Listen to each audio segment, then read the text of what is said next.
ನಮಸ್ಕಾರ. ಈ ಒಂದು ಪರಿಸರ ಕಾನೂನಿನ ಭಾಗವಾಗಿ ಮೊದಲ ಒಂದು ವಿಡಿಯೋ ನಾನು ಈಗಾಗಲೇ ನಿಮ್ಮ ಮುಂದೆ ತಂದಿದ್ದೀನಿ. ಇವತ್ತಿನ ದಿವಸ ನನ್ನ ಎರಡನೇ ವಿಡಿಯೋ ನಿಮಗೆ ತರಲಿಕ್ಕೆ ಇಷ್ಟಪಡ್ತೀನಿ. ಮೊದಲನೇ ವಿಡಿಯೋದಲ್ಲಿ ನಾವು ಚರ್ಚೆ ಮಾಡಿದ್ದೀವಿ ಪರಿಸರ ಅಂದ್ರೇನು, ಪರಿಸರದ ವ್ಯಾಖ್ಯಾನ ಮತ್ತು ಪರಿಸರದ ನಂತರ ಮಾಲಿನ್ಯ ಅಂದರೇನು, ಮಾಲಿನ್ಯದ ವ್ಯಾಖ್ಯಾನ, ಮಾಲಿನ್ಯಕ್ಕೆ ಕಾರಣ ಆಗುವಂತಹ ವಸ್ತುಗಳು ಮಾಲಿನ್ಯ ಕಾರಕಗಳು ಅಂತ ಹೇಳ್ತೀವಿ ನಾವು. ಈ ಮಾಲಿನ್ಯ ಕಾರಕಗಳು ಯಾವ್ಯಾವು, ಪೊಲ್ಯೂಷನ್ ಅಥವಾ ಈ ಮಾಲಿನ್ಯ ಆಗುವುದಕ್ಕೆ ಕಾರಣಗಳು ಏನು ಅಂತಕ್ಕಂಥದ್ದನ್ನು ನಾವು ನೋಡಿದ್ದೀವಿ. ಅದರಲ್ಲಿ ಕಾರಣಗಳಲ್ಲಿ ಈ ಒಂದನೆಯ ಕಾರಣವನ್ನು ನಾವು ಈಗ ಹಿಂದಿನ ವಿಡಿಯೋದಲ್ಲಿ ಚರ್ಚೆ ಮಾಡಿದ್ದೀವಿ. ಉಳಿದಂತಹ 3 ಕಾರಣಗಳಿದ್ದಾವೆ. ಆ 3 ಕಾರಣಗಳನ್ನು ಇವತ್ತಿನ ವಿಡಿಯೋದಲ್ಲಿ ನಾವು ಸಾಧ್ಯವಾದಷ್ಟು ಮಟ್ಟಿಗೆ ಚರ್ಚೆ ಮಾಡೋಣ ಅಂತ ಹೇಳ್ತಾ, ಇಲ್ಲಿ ಈ ವಿಷಯಗಳು ಮಾಲಿನ್ಯಕ್ಕೆ ಯಾವ ರೀತಿ ಕಾರಣ ಆಗ್ತವೆ ಅಂತಕ್ಕಂಥದ್ದನ್ನು ನಾವು ನೋಡ್ತಾ ಇದ್ದೀವಿ.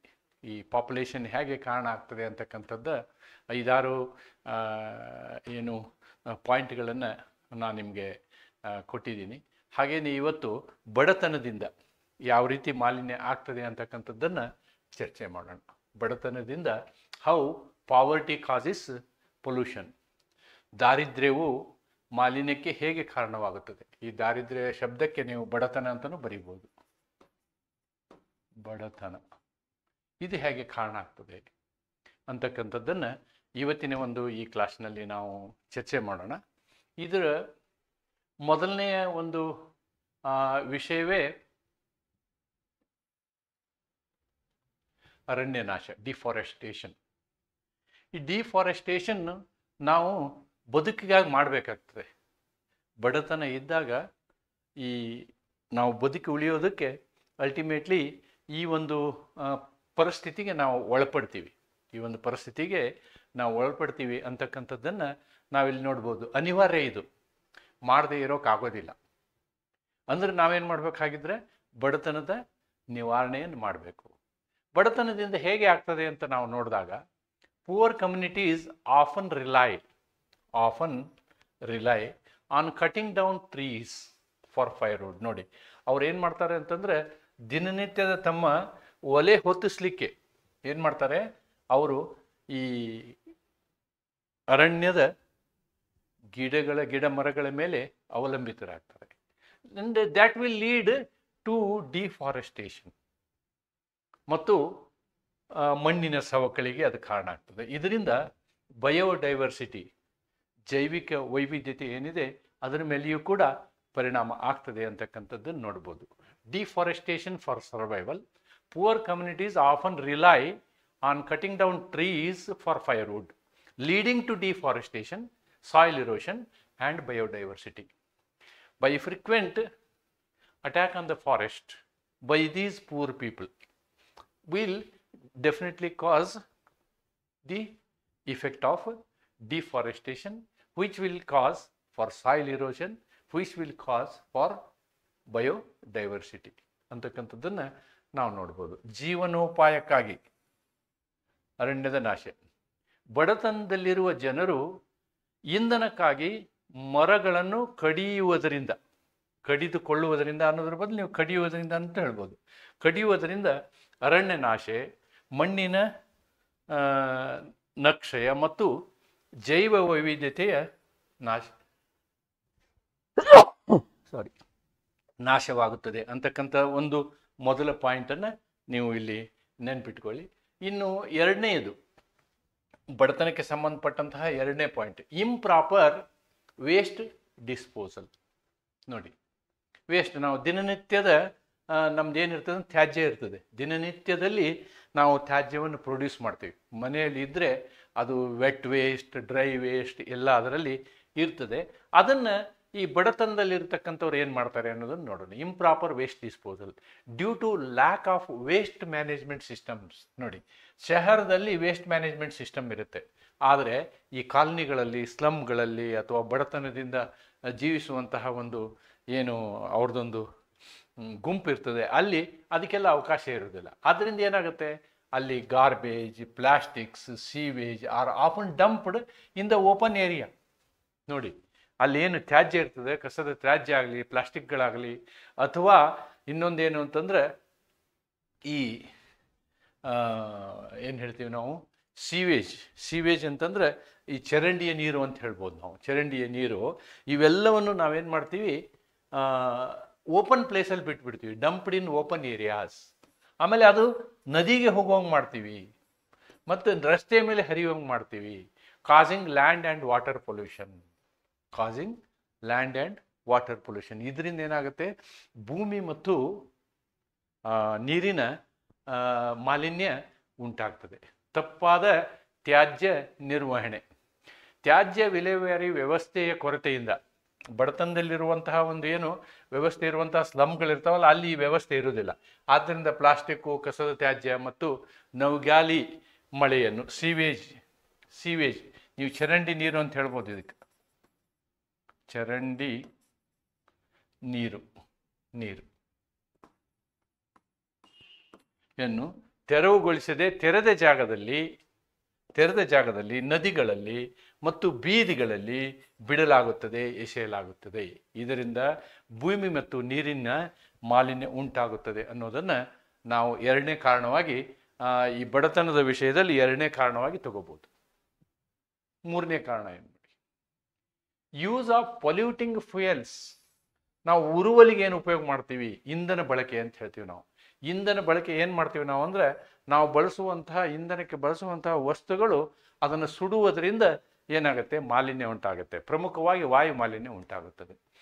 People in poverty often depend on burning wood. ಅವ್ರು ಏನು ಮಾಡ್ತಾರೆ ಅಂತಂದರೆ, ಈ ವುಡ್ನ ಅಥವಾ ಹೊಲದಿಂದ ಬಂದಂತಹ ಏನು ಬ್ರಾಂಚಸ್ ಇರ್ತವೆ, ಅಥವಾ ಅವಕ್ಕೇನು ಹೇಳ್ತೀವಿ ನಾವು ಅಂತಂದರೆ ಗಿಡಗಂಟಿಗಳು ಅಂತ ಹೇಳ್ತೀವಿ. ಈ ಗಿಡಗಂಟಿಗಳು ಇಂಥದನ್ನು ಶೇಖರಿಸ್ಕೊಂಡು ಬರ್ತಾರೆ ಅವರು. ಅದರಿಂದನೇ ಅವರು ಏನು ಮಾಡ್ತಾರೆ, ಅಡಿಗೆ ಮಾಡ್ಕೊಳ್ತಾರೆ. ಆಮೇಲೆ ಡಂಗ್ ಅಂದರೆ ಈ ಪ್ರಾಣಿಗಳ, ಎತ್ತು ಮತ್ತು ಹಸುಗಳ ಸಗಣಿ ಅಂತ ಏನು ಹೇಳ್ತೀವಿ ನಾವು, ಅದನ್ನೆಲ್ಲ ಇವರು ಏನು ಮಾಡ್ತಾರೆ, ಈ ಇಂಧನಕ್ಕಾಗಿ ಬಳಸ್ತಾರೆ. For cooking and heating, releasing harmful smoke that causes air pollution and respiratory diseases. ಒಮ್ಮೆ ಏರ್ ಪೊಲ್ಯೂಷನ್ ಅಂದ್ಕೂಡಲೇ ಅದು ಏನಾಗುತ್ತೆ ಅಂತಂದರೆ ಉಸಿರಾಟದ ಕಾಯಿಲೆಗೆ ಬಂದುಬಿಡ್ತದೆ. ಮಾಲಿನ್ಯಕಾರಕ ಇಂಧನಗಳ ಬಳಕೆಯಿಂದ ಬಡವರು ಸಾಮಾನ್ಯವಾಗಿ ವಾಸನೆಯುಕ್ತ ಲಾಕೋಡ್, ಕಲ್ಲಿದ್ದಲು ಮತ್ತು ಗೋಮೂತ್ರ ಭರಿಸಲಾರದ, ಗೋಮೂತ್ರ ಅಲ್ಲ ಇಲ್ಲಿ, ಡಂಗ್ ಅಂದರೆ ಗೋಮೂತ್ರ ಅಲ್ಲ, ಸಗಣಿ ಅಂತ ಹೇಳ್ಬೋದು. ಸಗಣಿ, ದನದ ಸಗಣಿ ಭರಿಸಲಾರದ ದೀಪಗಳನ್ನು ಬಳಸುತ್ತಾರೆ. ಇದರಿಂದ ಹಾನಿಕಾರಕ ಹೊಗೆ ಉತ್ಪತ್ತಿಯಾಗಿ ಗಾಳಿಯ ಮಾಲಿನ್ಯ ಉಂಟಾಗುತ್ತದೆ ಅನ್ನೋದನ್ನು ನಾವಿಲ್ಲಿ ನೋಡ್ಬೋದು. ಅಂದರೆ ದನದ ಸಗಣಿ, ಇದ್ದಿಲು, ಆಮೇಲೆ ಮರಗಳು, ಕಟ್ಟಿಗೆಗಳು, ಇಂತಹ ವಸ್ತುಗಳ ಉಪಯೋಗದಿಂದ ಏನು ಹೊಗೆ ಸೂಸುವುದರಿಂದ ನಮಗೇನಾಗ್ತದೆ, ವಾಯು ಮಾಲಿನ್ಯ ಆಗುತ್ತೆ. ಇದರಿಂದ ನಮಗೆ ಉಸಿರಾಟದ ತೊಂದರೆಯಂತಹ ರೋಗಗಳು ಕಾಣಿಸ್ಕೊಳ್ತೇವೆ ಅಂತಕ್ಕಂಥದ್ದನ್ನು ನೀವು ಬರೆಯಬಹುದಾಗಿದೆ. ಇದು ಮೂರನೇ ಕಾರಣ. ನಾಲ್ಕನೇದ್ದು ಸ್ವಚ್ಛತೆಯ ಕೊರತೆ.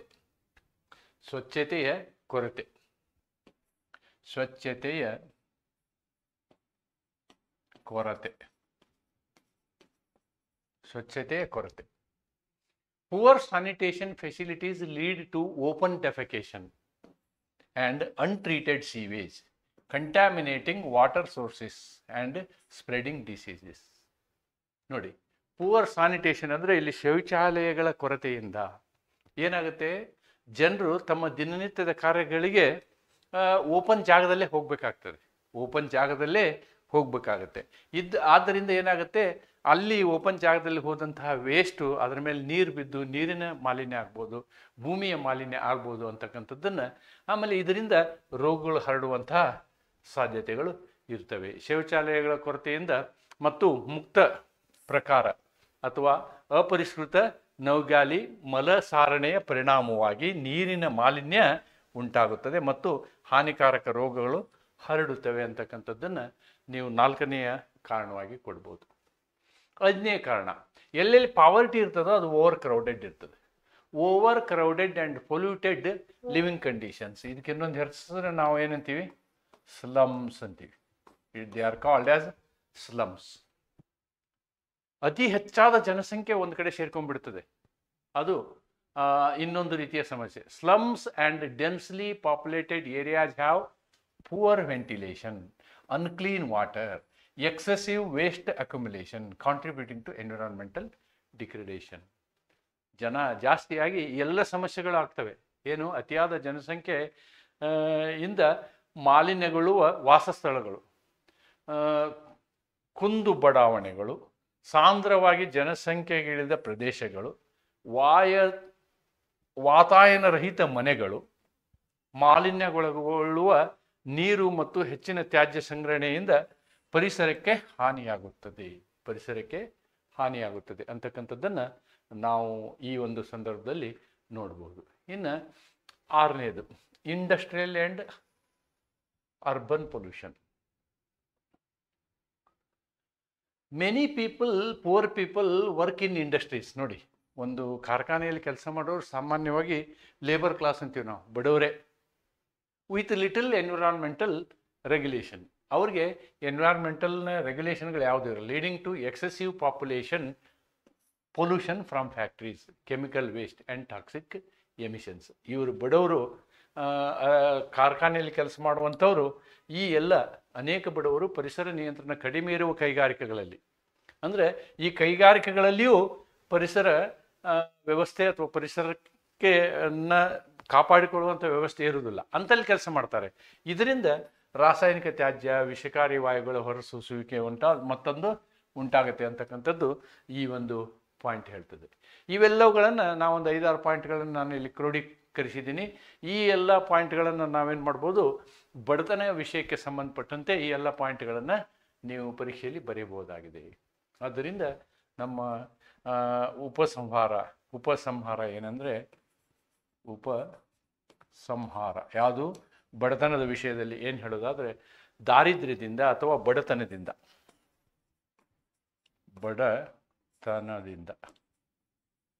ಬಡತನದಿಂದ ಜನರು ನೈಸರ್ಗಿಕ ಸಂಪತ್ತುಗಳನ್ನು ಅತಿಯಾಗಿ ಶೋಷಿಸುತ್ತಾರೆ ಅಥವಾ ಶೋಷಿಸಬೇಕಾಗುತ್ತದೆ.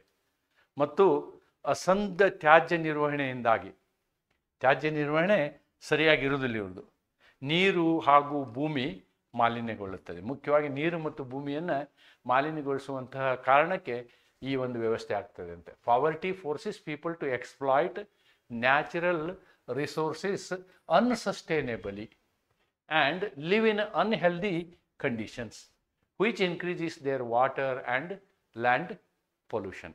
So we have covered point number 2. That is poverty. Now let us see what is the impact of urbanization.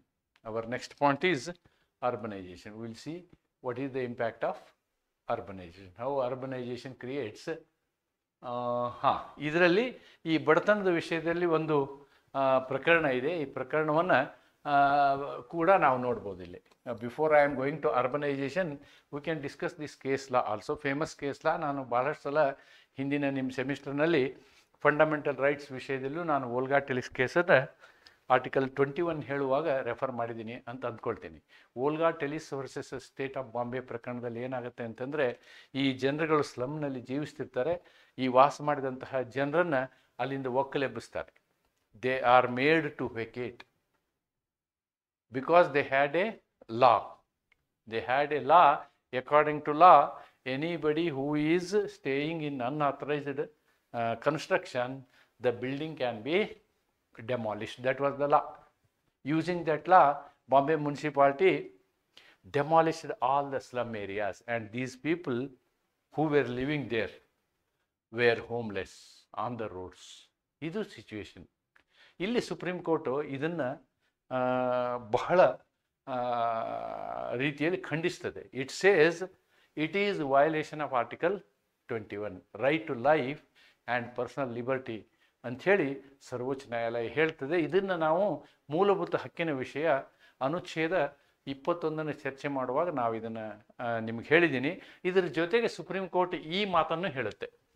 The supreme court has told, the supreme court ruled that right to livelihood is part of right to life under Article 21. In addition, it is held that municipality would have provided alternative sites with basic amenities like water, community latrine on the point of view of environment.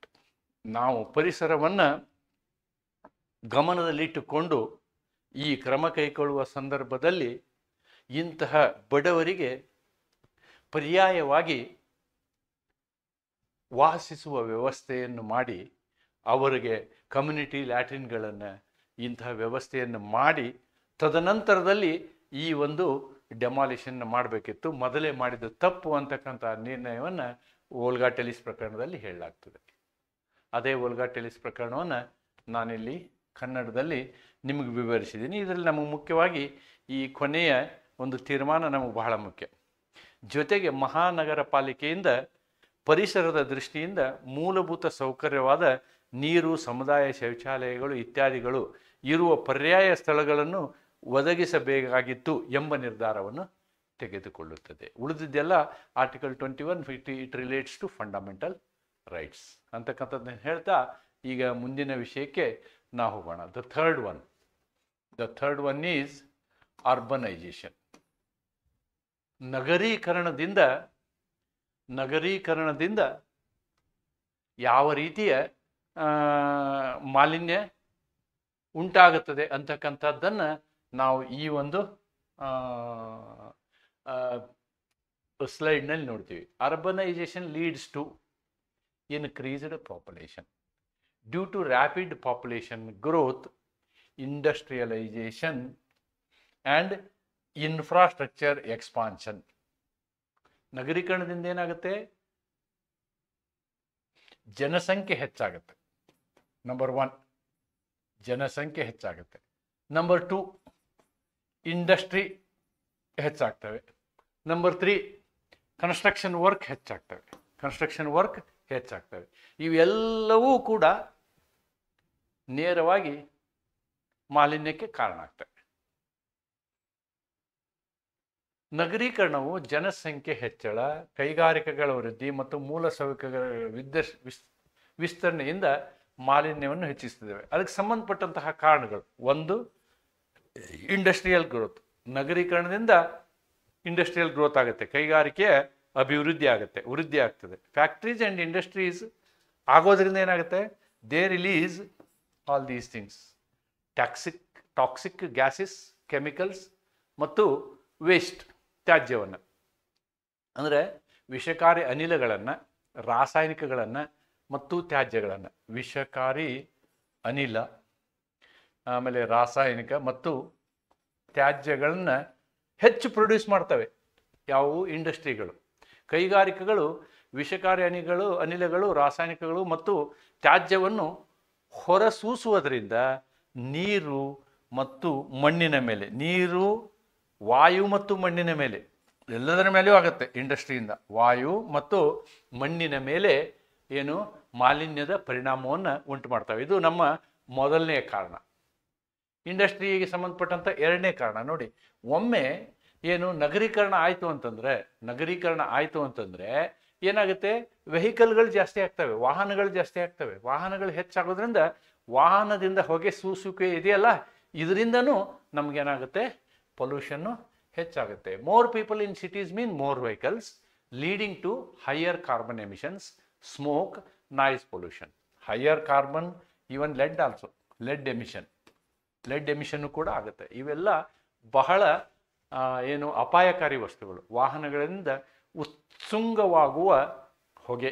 ನಗರಗಳಲ್ಲಿ ವಾಹನಗಳ ಸಂಖ್ಯೆ ಹೆಚ್ಚಳದಿಂದ ಹೆಚ್ಚು carbon ಉತ್ಸುಂಗ, ಹೊಗೆ ಮತ್ತು ಶಬ್ದ ಮಾಲಿನ್ಯ ಉಂಟಾಗುತ್ತದೆ. ವಾಯು ಮಾಲಿನ್ಯ ಮತ್ತು ಶಬ್ದ ಮಾಲಿನ್ಯಕ್ಕೆ ಏನಾಗುತ್ತೆ? ವಾಹನಗಳು ಕಾರಣ ಆಗ್ತವೆ. ಆದರೆ ವಾಹನಗಳು ಯಾಕೆ ಹೆಚ್ಚಾಗ್ತವೆ? ನಗರೀಕರಣ ಆಗೋದರಿಂದ ವಾಹನಗಳು ಹೆಚ್ಚಾಗ್ತವೆ ಅಂತಕ್ಕಂಥದ್ದನ್ನು ನಾವು ನೋಡ್ಬೋದು. Then deforestation and land degradation. ನೋಡಿ, ಒಂದು ನಗರ ಬೆಳೀತದೆ ಅಂತಂದರೆ ಪಕ್ಕದಲ್ಲಿರ್ತಕ್ಕಂಥ ಅರಣ್ಯವನ್ನು ನಾಶ ಮಾಡಿ ಮಾಡಿ ಮಾಡಿ ಮನೆಗಳನ್ನ ಕಟ್ತಾ ಹೋಗ್ತಾರೆ. ಸೊ ಅರಣ್ಯದ ನಾಶ ಕೂಡ ಒಂದು ಕಾರಣ. ನಗರೀಕರಣ ಅರಣ್ಯದ ನಾಶಕ್ಕೆ ಕಾರಣವಾಗ್ತದೆ. Expansion of cities require clearing forest for housing and roads and industries, leading to loss of biodiversity, soil erosion and climate change. ನೋಡಿ, ಇದರಿಂದ ಬಯೋಡೈವರ್ಸಿಟಿಗೆ ತೊಂದರೆ ಆಗುತ್ತೆ, ಆಮೇಲೆ ಮಣ್ಣಿನ ಸವಕಳಿ ಆಗುತ್ತೆ ಮತ್ತು ವಾತಾವರಣದ ಬದಲಾವಣೆ ಆಗುತ್ತೆ, ಕ್ಲೈಮೇಟ್ ಚೇಂಜ್ ಆಗುತ್ತೆ, ಅರಣ್ಯ ಮತ್ತು ಭೂಮಿ ಹಾನಿ. ನಗರ ವಿಸ್ತರಣೆಗೆ ಅರಣ್ಯಗಳನ್ನು ಕಡಿದು ಮನೆಗಳು ಮತ್ತು ರಸ್ತೆಗಳನ್ನು ನಿರ್ಮಿಸುವುದರಿಂದ ಜೈವ ವಿವಿಧತೆ ನಾಶ, ಮಣ್ಣಿನ ಕ್ಷಯ ಮತ್ತು ಹವಾಮಾನ ಬದಲಾವಣೆ ಉಂಟಾಗುತ್ತದೆ ಅಂತಕ್ಕಂಥದ್ದನ್ನು ನಾವು ಈ 3ನೇ ಕಾರಣವಾಗಿ ಬರೀಬೋದು. 4ನೇ ಕಾರಣ waste generation and improper disposal. ಇಲ್ಲಿ ನಗರದಲ್ಲಿಯೂ ಕೂಡ ವೇಸ್ಟ್ ಜನರೇಷನ್ನು ಹೆಚ್ಚಾಗ್ತಾ ಹೋಗ್ತದೆ. Okay, urban areas produce tons of solid waste, plastic, sewage, which are managed, which if not managed properly leads to land and water pollution. ತ್ಯಾಜ್ಯ ಉತ್ಪಾದನೆ ಮತ್ತು ತಪ್ಪಾದ ವಿಲೇವಾರಿಯಿಂದ ಏನಾಗ್ತದೆ ಅಂತಂದರೆ ಈ ಚರಂಡಿ ನೀರು ಉತ್ಪತ್ತಿ ಆಗೋದು ಸರಿಯಾಗಿ ನಿರ್ವಹಿಸದೆ ಹೋದರೆ, ಡೆಲ್ಲಿನಲ್ಲಿ ಇದೇ ವಿಷಯದ ಮೇಲೆ ಹೋದ ಮುನ್ಸಿಪಾಲ್ಟಿ ಎಲೆಕ್ಷನ್ನಲ್ಲಿ ಇದೊಂದು ದೊಡ್ಡ ವಿಷಯವನ್ನಾಗಿ ಇಟ್ಕೊಂಡು ಆಮ್ ಆದ್ಮಿ ಪಾರ್ಟಿ ಎಲೆಕ್ಷನ್ ಗೆತ್ತು. ಯಾಕೆ ಅಂತಂದರೆ ಆ ಡೆಲ್ಲಿನಲ್ಲಿ ಈ ಎಲ್ಲ ವೇಸ್ಟ್ಗಳನ್ನು ಒಯ್ದು ಒಂದು ಜಾಗದಲ್ಲಿ ಹಾಕಿದಾರಲ್ವ, ಅದೊಂದು ದೊಡ್ಡ ಪರ್ವತದ ಹಾಕಿ ಕಾಣುತ್ತೆ. ನೀವು ಅದನ್ನು ಹೋಗಿ ನೋಡ್ಬೋದು. ಅದನ್ನು ಸರಿ ಮಾಡೋಕ್ಕಾಗ್ತಾ ಇಲ್ಲ. ಅದು ದಿನದಿಂದ ದಿನ ಪರ್ವತನೇ ಬೆಳೀತಾ ಇದೆ. ಆ ಪರ್ವತ ಏನಿಂದಾಗಿದೆ? ವೇಸ್ಟ್ನಿಂದ ಆಗಿದೆ ಅಂತಕ್ಕಂಥದ್ದನ್ನು ನೋಡ್ಬೋದು. ಇದನ್ನು ಮ್ಯಾನೇಜ್ ಮಾಡೋದು ಕೂಡ ಇದೊಂದು ದೊಡ್ಡ ಸಮಸ್ಯೆ. Then over use of natural resources. ನಗರೀಕರಣದಿಂದನೂ ಕೂಡ ನಾವೇನು ಮಾಡ್ತೀವಿ? ನೈಸರ್ಗಿಕ ವಸ್ತುಗಳನ್ನ ಹೆಚ್ಚು ಉಪಯೋಗ ಮಾಡ್ತೀವಿ. ಹೆಚ್ಚು ನೀರು ಬೇಕಾಗ್ತದೆ, ಹೆಚ್ಚು ಎಲೆಕ್ಟ್ರಿಸಿಟಿ ಬೇಕಾಗ್ತದೆ, ಹೆಚ್ಚು ರಾ ಮಟೀರಿಯಲ್ ಬೇಕಾಗ್ತದೆ. Depletion of natural resource. ಇದರಿಂದ ಏನಾಗ್ತದೆ? ನೈಸರ್ಗಿಕ ವಸ್ತುಗಳ ಏನು ಕಡಿಮೆ ಆಗುವಿಕೆ ಪ್ರಾರಂಭ ಆಗ್ತದೆ. ನೈಸರ್ಗಿಕ ಸಂಪತ್ತುಗಳ ಅತಿ ಬಳಕೆ, ನೀರಿನ ವಿದ್ಯುತ್ ಮತ್ತು ಕಚ್ಚಾ ವಸ್ತುಗಳ ಹೆಚ್ಚಿನ ಬೇಡಿಕೆ ನೈಸರ್ಗಿಕ ಸಂಪನ್ನಗಳ ಶೋಷಣೆಗೆ ಕಾರಣವಾಗುತ್ತದೆ ಅನ್ನೋದನ್ನು ನಾವಿಲ್ಲಿ ನೋಡ್ಬೋದು. Then construction activities. ನಗರೀಕರಣ ಅಂದರೆ ಕನ್ಸ್ಟ್ರಕ್ಷನ್ ಇದ್ದೇ ಇರುತ್ತೆ. Large scale project buildings, multi storeyed buildings, high rise buildings, ಇವುಗಳನ್ನೆಲ್ಲ ಕಟ್ಟೋದ್ರಿಂದ ಧೂಳು, ಸಾಧ್ಯವಾದಷ್ಟು ಪೊಲ್ಯೂಷನ್ ಆಗುತ್ತೆ. Debris, waste material. ಕನ್ಸ್ಟ್ರಕ್ಷನ್ ಒಂದ್ಸಲ ಕಟ್ಟಬೇಕಾದ್ರೆ ಕಟ್ಟಡ ನಿರ್ಮಾಣದಿಂದ ಎಷ್ಟೋ ಸಲ ವೇಸ್ಟ್ಗಳು ಬರುತ್ತೆ, ಡೆಬ್ರೀಸ್ ಬರುತ್ತೆ. ಕೆಡವಿದ್ರೆ ಡೆಬ್ರೀಸ್ ಬರುತ್ತೆ, ಕಟ್ಟಡ ಕಟ್ಟುವಾಗ ಡೆಬ್ರೀಸ್ ಬರುತ್ತೆ. ಇದೆಲ್ಲವೂ ಕೂಡ ನಮಗೇನಾಗುತ್ತೆ? ಮಾಲಿನ್ಯಕ್ಕೆ ಕಾರಣ ಆಗ್ತದೆ. ಭೂಗತ ಚಟುವಟಿಕೆಗಳು. ಭೂಗತ ಅನ್ನೋದಕ್ಕಿಂತ ಕಟ್ಟಡ ನಿರ್ಮಾಣ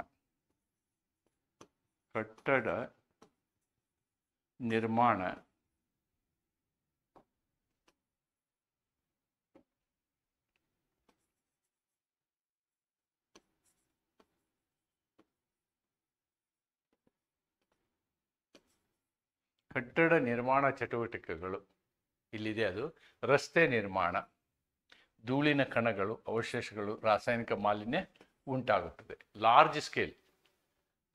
ದೊಡ್ಡ ಪ್ರಮಾಣದ ಲಾರ್ಜ್ ಸ್ಕೇಲ್ ಬಿಲ್ಡಿಂಗ್ ಪ್ರಾಜೆಕ್ಟ್ಸ್ ಭೂಗತ ಚಟುವಟಿಕೆಗಳಲ್ಲ. ಇದಕ್ಕೆ ದೊಡ್ಡ ಪ್ರಮಾಣದ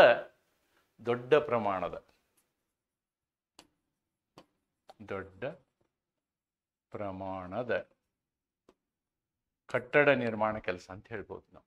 ಇದರಿಂದ ಪೊಲ್ಯೂಷನ್ ಆಗುತ್ತೆ. Next and last point is sewage and water contamination.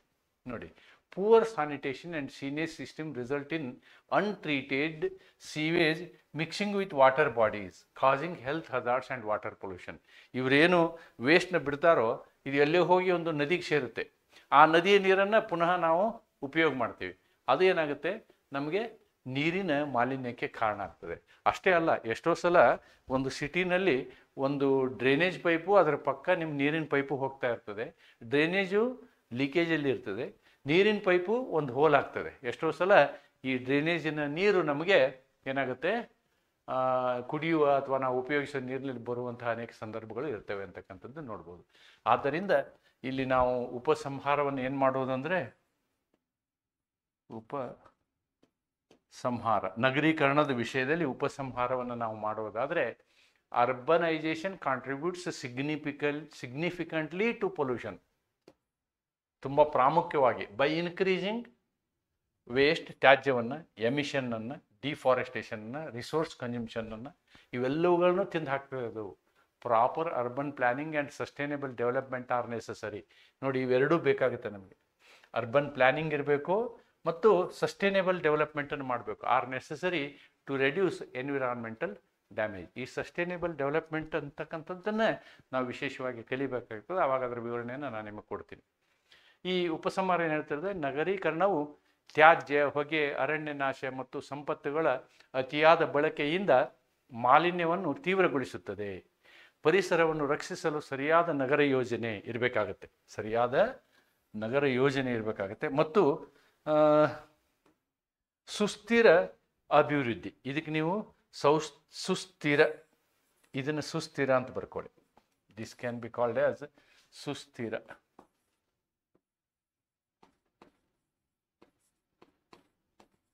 ಸುಸ್ಥಿರ ಅಭಿವೃದ್ಧಿ, ಸುಸ್ಥಿರ ಅಭಿವೃದ್ಧಿ ಆಗಬೇಕಾಗ್ತದೆ ಅನ್ನೋದು ಈ ನಗರೀಕರಣ.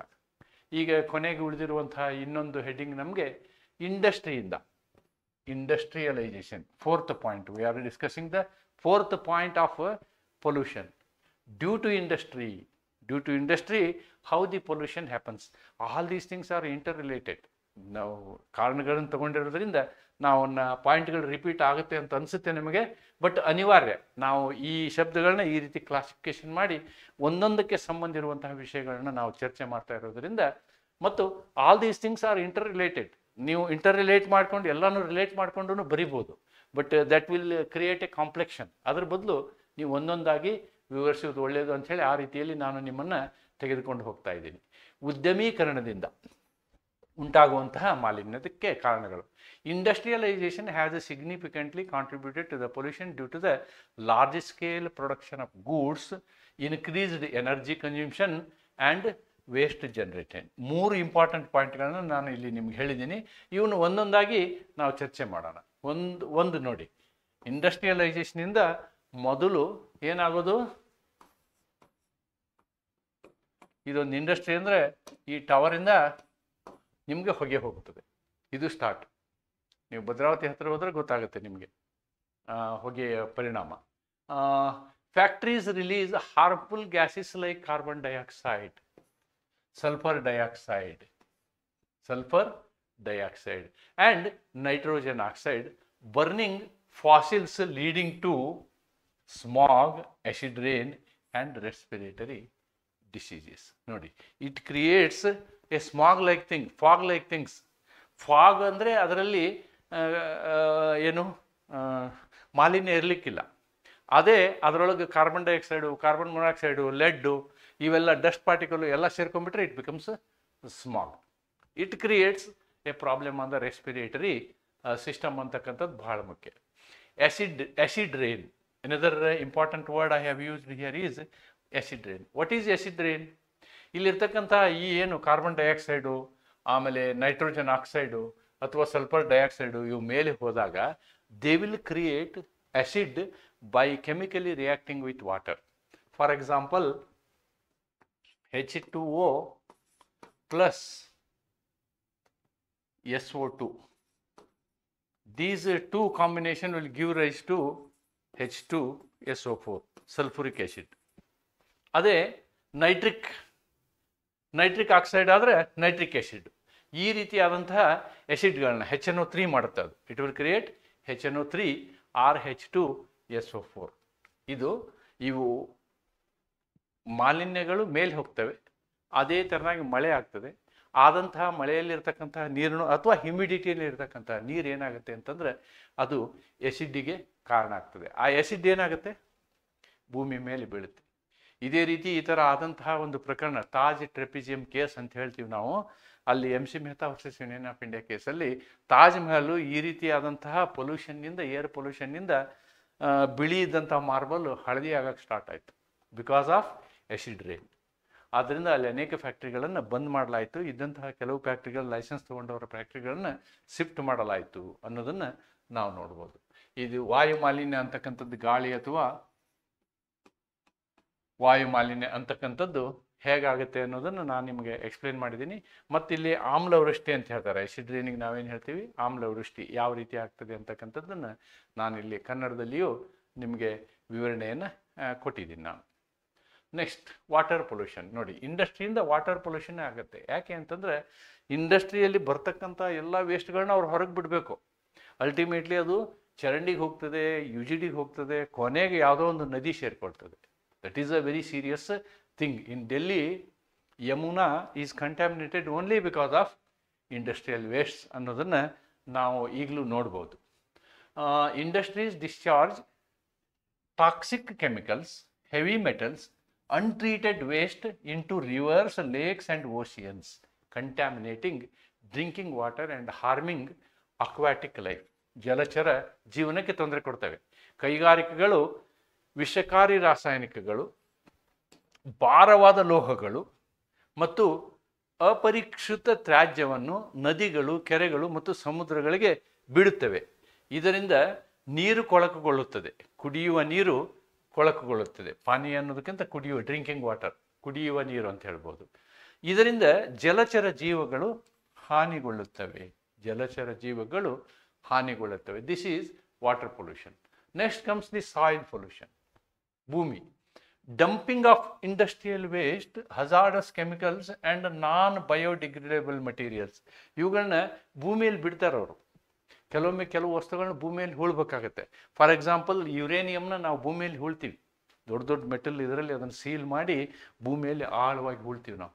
ಎಷ್ಟರ ಮಟ್ಟಿಗೆ ನಾವು ಪ್ರೊಟೆಕ್ಷನ್ ಮಾಡಿದರೂ ಕೂಡ ಅದು ಮಣ್ಣಿನ ಮೇಲೆ ಪರಿಣಾಮ ಉಂಟು ಮಾಡುವಂಥ ಸಾಧ್ಯತೆಗಳು ತುಂಬ ಇರುತ್ತೆ. ಮಣ್ಣಿನ ಮಾಲಿನ್ಯ, ಕೈಗಾರಿಕಾ ತ್ಯಾಜ್ಯ, ಅಪಾಯಕಾರಿ ರಾಸಾಯನಿಕಗಳು ಮತ್ತು ನಾಶವಾಗದ ವಸ್ತುಗಳು. ಈ ಕೆಲವು ಪ್ಲಾಸ್ಟಿಕ್ಗಳು ಅವು ಡಿಗ್ರೇಡ್ ಆಗಲ್ಲ, ಬಯೋಡಿಗ್ರೇಡ್ ಆಗಲ್ಲ. ಅಸಮರ್ಪಕವಾಗಿ ವಿಲೇವಾರಿ ಮಾಡಿದರೆ ಮಣ್ಣಿನ ಮಾಲಿನ್ಯ ಉಂಟಾಗುತ್ತದೆ. ಕೃಷಿ ಭೂಮಿಯ ಫಲವತ್ತತೆ ಕಡಿಮೆಯಾಗುತ್ತದೆ ಅಂತಕ್ಕಂಥದ್ದನ್ನು ನಾವು ಸಾಯಿಲ್ ಪೊಲ್ಯೂಷನ್ನ ನೋಡ್ಬೋದು. 3 ಪೊಲ್ಯೂಷನ್ಗಳು ನೋಡಿ ನಾವು, ಏರ್, ಸಾಯಿಲ್ ಆ್ಯಂಡ್ ವಾಟರ್. ಇವಾಗ ಡಿಫಾರೆಸ್ಟೇಷನ್. ಇದು ಕೂಡ ಒಂದು ಇಂಡಸ್ಟ್ರಿ ಮಾಡಬೇಕು ಅಂದ್ರೆ ನಾವು ಅದಕ್ಕೆ ದೊಡ್ಡ ಎಕರೆಗಟ್ಟಲೆ ಜಾಗ ಬೇಕು. ಆವಾಗ ನಾವು ಅರಣ್ಯವನ್ನು ನಾಶ ಮಾಡಬೇಕಾಗ್ತದೆ. ಆದ್ದರಿಂದ ಅರಣ್ಯ ನಾಶದಿಂದ ನಮಗೇನಾಗುತ್ತೆ, ಪರಿಸರಕ್ಕೆ ತುಂಬ ತೊಂದರೆ ಆಗುತ್ತೆ. Expanding industries require large areas of land, leading to deforestation and habitat destruction. ನೋಡಿ, ಅಲ್ಲಿ ಏನು ವಾಸವಾಗಿದ್ದಂತಹ ಕೆಲವು ಜೀವಿಗಳಿರ್ತಾವಲ್ಲ, ಅವುಗಳು ಎಲ್ಲೋ ಓಡಿ ಹೋಗ್ಬೇಕಾಗ್ತದೆ. ಅವುಗಳ ಒಂದು ಜೀವನಕ್ಕೆ ನಾವು ಹಾನಿಯನ್ನು ತರ್ತೀವಿ. Then loss of biodiversity. ನಾವೇನು ಬಯೋಡೈವರ್ಸಿಟಿ, ಎಲ್ಲಿ ಬಯಾಲಜಿಕಲಿ ಡಿಫ್ರೆಂಟ್ ವ್ಯವಸ್ಥೆ ಇರಬೇಕು. ಆ ವ್ಯವಸ್ಥೆಯನ್ನು ತೆಗೆದು ನಾವು ಓನ್ಲಿ ಕಾಂಕ್ರೀಟ್ ಕಾಡ್ ಮಾಡ್ತೀವಿ, ಓನ್ಲಿ ವಿಲ್ ಬಿಲ್ಡ್ ಬಿಲ್ಡಿಂಗ್ಸ್. ಆದ್ದರಿಂದ ತೊಂದರೆ ಆಗುತ್ತೆ ಅಂತಕ್ಕಂಥದ್ದು. ಕೈಗಾರಿಕೆಗಳ ವಿಸ್ತರಣೆಗೆ ಹೆಚ್ಚು ಭೂಮಿ ಅಗತ್ಯವಿರುವುದರಿಂದ ಅರಣ್ಯ ನಾಶ, ವಾಸಸ್ಥಾನಗಳ ನಾಶ ಮತ್ತು ಜೈವ ವೈವಿಧ್ಯತೆ ನಷ್ಟ ಉಂಟಾಗುತ್ತದೆ ಅಂತಕ್ಕಂಥದ್ದನ್ನು ನಾವಿಲ್ಲಿ ಕಾಣ್ಬೋದು. This is the 4th reason. Then they require more energy. ಅದಕ್ಕೆ ನಿಮ್ಗೇನಾಗುತ್ತೆ, ಕೋಲ್, ಆಯಿಲ್, ಎಲೆಕ್ಟ್ರಿಸಿಟಿ, ನ್ಯಾಚುರಲ್ ಗ್ಯಾಸ್ ಎಲ್ಲ ಹೆಚ್ಚೆಚ್ಚಾಗಿ ಖರ್ಚಾಗ್ತಾ ಹೋಗ್ತದೆ.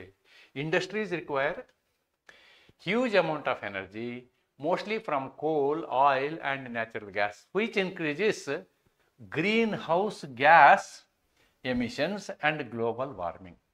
Again, you must know what is greenhouse gas. ಇದನ್ನು ಕೂಡ ನಾವು ವಿಶೇಷವಾಗಿ ಒಂದು ಕ್ಲಾಸ್ ಮಾಡಿ ಎಕ್ಸ್ಪ್ಲೇನ್ ಮಾಡ್ತೀನಿ. ಇವಾಗ ಗ್ರೀನ್ ಹೌಸ್ ಗ್ಯಾಸ್ ಅಂತ ತಿಳ್ಕೊಳ್ಳಿ, ಗ್ಲೋಬಲ್ ವಾರ್ಮಿಂಗ್ ಅಂತ ತಿಳ್ಕೊಳ್ಳಿ. ಏನಾಗುತ್ತೆ, ಈ ಎಲ್ಲ ಅನಿಲಗಳು ಹೋಗಿ ನಮ್ಮ ವಾತಾವರಣದಲ್ಲಿ ಒಂದು ಲೇಯರ್ನ ಮಾಡ್ತವೆ, ನಮ್ಮ ಪೃಥ್ವಿಯ ಸುತ್ತ ಒಂದು ಲೇಯರ್ನ ಮಾಡ್ತವೆ. ಅದಕ್ಕೆ ನಾವು ಗ್ರೀನ್ ಹೌಸ್ ಅಂತ ಹೇಳ್ತೀವಿ. ಆವಾಗ ಹೋದಂತಹ ಏನು ನಮ್ಮ ಭೂಮಿ, ಸೂರ್ಯನಿಂದ ಬಂದಂತಹ ಏನು ಉಷ್ಣದ ಕಿರಣಗಳಿರ್ತಾವಲ್ಲ, ಆ ಇನ್ಫ್ರಾರೆಡ್ ರೇಸ್ ಅಂತೀವಿ ನಾವು, ಆ ಕಿರಣಗಳು ಭೂಮಿಗೆ ಬಡಿದು ವಾಪಸ್ ಹೋಗ್ಬಿಡ್ತವೆ. ಅದು ಫ್ರೀ ಇದ್ದರೆ ಹೋಗ್ಬಿಡ್ತವೆ. ಇದು ಹಾಗಲ್ಲ, ಮತ್ತೆ ಅಲ್ಲಿ ಹೋಗಿ ಮತ್ತೆ ಮಲ್ಟಿಪಲ್ ರಿಫ್ಲೆಕ್ಟ್ ಆಗ್ತವೆ. ಹೀಗಾಗಿ ಭೂಮಿಯ ಒಂದು ಏನು ತಾಪಮಾನ ಇದೆ, ವರ್ಷದಿಂದ ಅದು ಹೆಚ್ಚಾಗ್ತಾ ಹೋಗ್ತದೆ. ಅದಕ್ಕೆ ನಾವೇನಂತೀವಿ, ಗ್ಲೋಬಲ್ ವಾರ್ಮಿಂಗ್ ಅಂತ ಹೇಳ್ತೀವಿ. ಜಾಗತಿಕ ತಾಪಮಾನದ ಹೆಚ್ಚಳ ಅಂಥೇಳಿ ನಾವು ಹೇಳ್ಬೋದು. ಕೈಗಾರಿಕೆಗಳು ಕಲ್ಲಿದ್ದಲು, ತೈಲ, ನೈಸರ್ಗಿಕ ಅನಿಲಗಳ ದೊಡ್ಡ ಪ್ರಮಾಣದ ಬಳಕೆಯಿಂದ ಹರಿತಗೃಹ ಅನಿಲ ಉತ್ಸಂಗ ಹೆಚ್ಚಾಗಿ ಜಾಗತಿಕ ತಾಪಮಾನ ಉಂಟಾಗುತ್ತದೆ ಅನ್ನೋದನ್ನು ನಾವಿಲ್ಲಿ ನೋಡ್ಬೋದು. And noise pollution. This is another industry ಇತ್ತು ಅಂತಂದರೆ ಅಲ್ಲಿ ಅನೇಕ ಮಷಿನರಿಗಳು ಓಡೋದ್ರಿಂದ ಹೆಚ್ಚು ಶಬ್ದ ಆಗುತ್ತೆ. ಈ ಶಬ್ದದಿಂದ ಶಬ್ದ ಮಾಲಿನ್ಯ ಆಗುತ್ತೆ. ಶಬ್ದ ಮಾಲಿನ್ಯವೂ ಕೂಡ ಏನಾಗುತ್ತೆ ಅಂತಂದರೆ ಕೈಗಾರಿಕೆಯಿಂದ ಆಗುತ್ತೆ. ಶಬ್ದ ಮಾಲಿನ್ಯವೂ ಕೂಡ ಒಂದು ಮಾಲಿನ್ಯ ಅಂತಕ್ಕಂಥದ್ದು, ಹೆಚ್ಚಿನ ಸೌಂಡ್ ಇರುತ್ತೋ ಒಂದು ಮಾಲಿನ್ಯ ಅಂತಕ್ಕಂಥದ್ದು ನಮ್ಮ ಕಾನೂನು ಹೇಳುತ್ತೆ. ಆದ್ದರಿಂದ ಅದು ಕೂಡ ಒಂದು ಕಾರಣ ಅಂತಕ್ಕಂಥದ್ದನ್ನು ನಾವು ಇಲ್ಲಿ ನೋಡ್ಬೋದು. Then thermal pollution. ನೋಡಿ, ಈ ಫ್ಯಾಕ್ಟ್ರಿಗಳು ಬಿಡುವಂತಹ ನೀರು ಮತ್ತು ವೇಸ್ಟ್ ಇದೆಯಲ್ಲ ತುಂಬ ಬಿಸಿ ಇರುತ್ತಿದ್ದು. ಆ ಬಿಸಿಯಾದ ವಸ್ತುವನ್ನು ನಾವು ಬಿಡುವುದರಿಂದ ನೀರು ಕೂಡ, ವಾಟರ್ ಬಾಡೀಸ್ ಕೂಡ ಏನಾಗ್ತವೆ, ಅವುಗಳ ಟೆಂಪ್ರೇಚರು ಇನ್ಕ್ರೀಸ್ ಆಗುತ್ತೆ. ಭೂಮಿಯ ಟೆಂಪ್ರೇಚರ್ ಇನ್ಕ್ರೀಸ್ ಆಗುತ್ತೆ, ನೀರಿನ ಟೆಂಪ್ರೇಚರ್ ಇನ್ಕ್ರೀಸ್ ಆಗುತ್ತೆ. ಕಾರ್ಖಾನೆಗಳು ಬಿಸಿಯ ನೀರನ್ನು ಮತ್ತು ತಾಪನ ತ್ಯಾಜ್ಯವನ್ನು ನದಿಗಳಿಗೆ, ಕೆರೆಗಳಿಗೆ ಬಿಡುಗಡೆ ಮಾಡಿದರೆ ನೀರಿನ ತಾಪಮಾನ ಹೆಚ್ಚಾಗಿ ಜಲಚರ ಜೀವಿಗಳಿಗೆ ಹಾನಿಯಾಗುತ್ತದೆ. It creates a problem for aquatic eco system ಅನ್ನೋದನ್ನು ನಾವಿಲ್ಲಿ ನೋಡ್ಬೋದು. So this is all about the industrial what we can say pollution ಅನ್ನೋದನ್ನು ನಾವು ನೋಡ್ಬೋದು. ಈ ರೀತಿಯಾಗಿ ನಾನು ಕೊಟ್ಟಂತಹ 4 ಕಾರಣಗಳನ್ನು ನೀವೇನು ಮಾಡಬೇಕು, ಪರೀಕ್ಷೆಯಲ್ಲಿ ನಿಮಗೆ ಈ ರೀತಿಯ ಪ್ರಶ್ನೆ ಬರ್ಬೋದು. What is pollution? Explain the things which are responsible for pollution. What are the causes of pollution ಅಂತ ಕೇಳ್ಬೋದು. What are the causes of pollution ಅಂತಂದ್ರೆ you have to write all these 4 items very importantly. One is poverty, then urbanization, then industrialization, then what else I have left? I have left one more item. More.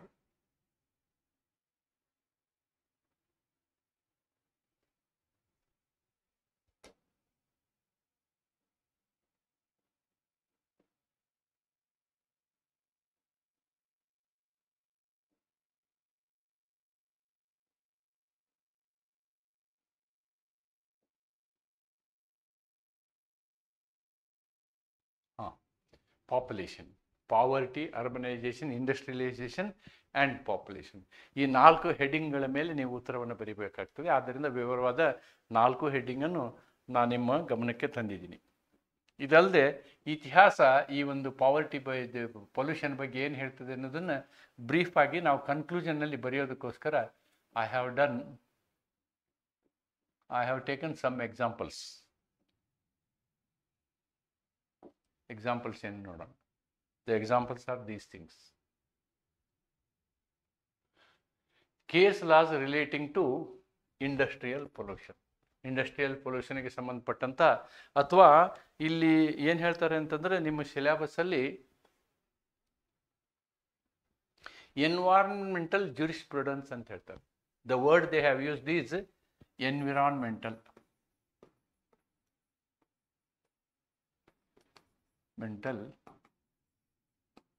ಜ್ಯೂರಿಸ್ಪ್ರುಡೆನ್ಸ್ ಅಂತ ಹೇಳ್ತಾರೆ. Environmental jurisprudence. ನೋಡಿ, ಈಗ ನಾನು ಒಂದು 2-3 ಕೇಸ್ಗಳನ್ನ ನಿಮಗೆ ಇಲ್ಲಿ ಗಮನಕ್ಕೆ ತೊಗೊಂಡಿದ್ದೀನಿ. ಒಂದು ಗಂಗಾ ಪೊಲ್ಯೂಷನ್ ಕೇಸ್, ಒಂದು ತಾಜ್ ಟ್ರೆಪಿಜಿಯಂ ಕೇಸ್, ಇನ್ನೊಂದು MIC leakage and leakage of oleum gas leak. ಇಷ್ಟು ಪ್ರಕರಣಗಳನ್ನು ನಾನು ಇಲ್ಲಿ ತೊಗೊಂಡಿದ್ದೀನಿ. MC Mehta case, Ganga pollution case. ಏನಿದು ಗಂಗಾ ಪೊಲ್ಯೂಷನ್ ಕೇಸು, ಅಥವಾ ತಾಜ್ ಟ್ರೆಪಿಜಿಯಂ ಕೇಸು, ಅಥವಾ ಆ್ಯಸಿಡ್ ರೇನ್ ಅಂದ್ರೇನು, ಆಮೇಲೆ ಭೋಪಾಲ್ ಗ್ಯಾಸ್ ಟ್ರೆಜಿಡಿ ಅಂದ್ರೇನು, ಆಮೇಲೆ ವೋಲಿಯಂ ಗ್ಯಾಸ್ ಲೀಕ್ ಕೇಸ್, ಇದು MC Mehta case. Mehta case. ಈ ಎಲ್ಲ ಪ್ರಕರಣಗಳನ್ನ ನಾನು ಇವತ್ತಿನ ವಿಡಿಯೋದಲ್ಲಿ ನಿಮಗೆ ಹೇಳುವುದರ ಬದಲು ಕಾಲಕ್ಕೆ ತಕ್ಕಂತೆ ಈ ಎಲ್ಲ ಪ್ರಕರಣಗಳನ್ನು ಒಟ್ಟು 7ರಿಂದ 8 ಏನು ಐತಿಹಾಸಿಕ ಪ್ರಕರಣಗಳ ಪೂರ್ಣ ವಿವರವನ್ನು ನಾನು ನಿಮಗೆ ಈ ಎನ್ವಿರಾನ್ಮೆಂಟ್ ಕ್ಲಾಸಲ್ಲಿ ಕೊಡ್ತೀನಿ. ಅದರಿಂದ ಏನಾಗುತ್ತೆ ಅಂತಂದರೆ ಅವುಗಳ ಸೈಟೇಷನನ್ನು ನೀವು ಸಾಂದರ್ಭಿಕವಾಗಿ ನಿಮಗೆ ಬೇಕಾದಂತಹ ಸಂದರ್ಭದಲ್ಲಿ ಅವುಗಳನ್ನ ಉಪಯೋಗ ಮಾಡ್ಬೋದು. ಈಗ ಏರ್ ಪೊಲ್ಯೂಷನ್ ಅಂತ ಬಂದಾಗ you can use this what is that Taj trapezium case. ಇದನ್ನು ಏರ್ ಪೊಲ್ಯೂಷನ್ ಎಲ್ಲಿ ನೀವು ಬರ್ತೀರೋ ಅದನ್ನ ಯೂಸ್ ಮಾಡ್ಬೋದು. ಏರ್ ಪೊಲ್ಯೂಷನ್ ಯಾಕೆ ನಾನು ಇದನ್ನ ಹೇಳ್ತೀನಿ ಅಂದರೆ, ಅದೇ ತಾಜ್ ಹೇಳಿದ್ನಲ್ವಾ, ತಾಜ್ ಹಳದಿ ಆಗಕ್ಕೆ ಸ್ಟಾರ್ಟ್ ಯಾಕೆ ಆಯಿತು ಅಂತಂದರೆ ವಾಯು ಮಾಲಿನ್ಯದಿಂದ ಆ್ಯಸಿಡ್ ರೇನ್ ಆಯಿತು ಅಂತಕ್ಕಂಥದ್ದು. ಈ ರೀತಿಯಾದಂತಹ ಎಲ್ಲ ಕಾರಣಗಳನ್ನ ಕ್ರೋಢೀಕರಿಸಿ ನಾವು ಎಲ್ಲ ವಿಷಯಗಳನ್ನ, ಎಲ್ಲ ಕೇಸ್ ಲಾಗಳನ್ನು ನೀವು ಚರ್ಚೆ ಮಾಡ್ತೀನಿ ಅಂತ ಹೇಳ್ತಾ ಇವತ್ತಿನ ಒಂದು ಈ ವಿಡಿಯೋನ ಇಲ್ಲಿಗೆ ಕ್ಲೋಸ್ ಮಾಡ್ತೀನಿ. ಇದರಿಂದ ನಾನು ನಿಮಗೆ ಯೂನಿಟ್ 1ರ ಮೊದಲನೆಯ ಒಂದು ನನ್ನ ಲೆಕ್ಚರನ್ನು ಕಂಪ್ಲೀಟ್ ಮಾಡ್ದಂಗೆ ಆಗುತ್ತೆ. ಇನ್ನು ಈ ಯೂನಿಟ್ 1ರಲ್ಲಿ ನಿಮಗೆ ಅತಿ ಮುಖ್ಯವಾಗಿ ಉಳಿದಂಥದ್ದು ನ್ಯಾಷನಲ್ ಎನ್ವಿರಾನ್ಮೆಂಟಲ್ NEP ಪ್ರೋಗ್ರಾಮ್ ಅಂತ ಹೇಳ್ತೀವಿ. ಅದನ್ನು ನಾನು ಮುಂದಿನ ಕ್ಲಾಸಲ್ಲಿ ನಿಮ್ಮೊಟ್ಟಿಗೆ ಚರ್ಚೆ ಮಾಡಲಿದ್ದೀನಿ ಅಂತ ಹೇಳ್ತಾ ಇವತ್ತಿನ ಈ ವಿಡಿಯೋನ ಇಲ್ಲಿ ಕ್ಲೋಸ್ ಮಾಡ್ತೀನಿ. ಒಂದನ್ನು ನೆನ್ಪಿಟ್ಕೊಳ್ಳಿ, ಈ ಎನ್ವಿರಾನ್ಮೆಂಟ್ ಕ್ಲಾಸಲ್ಲಿ ಸಾಕಷ್ಟು ವಿಜ್ಞಾನದ ಶಬ್ದಗಳು ಬರ್ತದೆ, ಸಾಕಷ್ಟು ವೈಜ್ಞಾನಿಕವಾದಂತಹ ಒಂದು ಸ್ವಲ್ಪ ಯೋಚನೆಯನ್ನು ನಾವು ಮಾಡಬೇಕಾಗ್ತದೆ. ಮತ್ತು ಈಗ ನೀವು ಮಾಡಿದಂಥ ಪಾಠದಲ್ಲಿ ಒಂದರ ವಿಷಯ ಇನ್ನೊಂದರಲ್ಲಿ ರಿಪೀಟ್ ಆದಂಗೆ ನಿಮ್ಗೆ ಕಾಣಿಸ್ತದೆ. ಆದರೆ ಇದು ಅನಿವಾರ್ಯ. ನೀವು ಆ ಕ್ಯಾಟಗರೈಸೇಷನ್ ಮಾಡಿ 10, 16 ಅಥವಾ 20 ಮಾರ್ಕ್ಸಿನ ಪ್ರಶ್ನೆಗೆ ಉತ್ತರ ಬರೀಬೇಕಾದ್ರೆ ನೀವು ಆ ರೀತಿಯಾಗಿ ಬರೀಬೇಕು. ಒಂದಕ್ಕೊಂದು ಈ ಸಂಬಂಧಗಳು 4 ವಿಷಯಗಳು ಏನು ಹೇಳ್ತೀವಿ ನಾವು: ಬಡತನ, ಜನಸಂಖ್ಯೆ, ನಗರೀಕರಣ ಮತ್ತು ಔದ್ಯೋಗೀಕರಣ, ಇವೆಲ್ಲವುಗಳು ಒಂದಕ್ಕೊಂದು ಸಂಬಂಧ ಇರತಕ್ಕಂಥ ವಿಷಯ ಆಗಿರೋದ್ರಿಂದ ಈ ಪಾಯಿಂಟ್ಗಳು ಇಲ್ಲಿದಲ್ಲಿ ಬಂದಿರೋದು ಇದೆ. ಬಟ್ ಆದರೆ ನೀವು ಪಾಯಿಂಟ್ ವೈಸ್ ಹಾಗೆ ಬರೆಯೋದು ಅನಿವಾರ್ಯ ಅಂತಕ್ಕಂಥದ್ದನ್ನು ನಿಮ್ಮ ಗಮನಕ್ಕೆ ತರ್ತಾ ಇವತ್ತಿನ ವಿಡಿಯೋನ ಇಲ್ಲಿ ಮುಗಿಸ್ತೀನಿ. ನಮಸ್ಕಾರ. Thank you very much.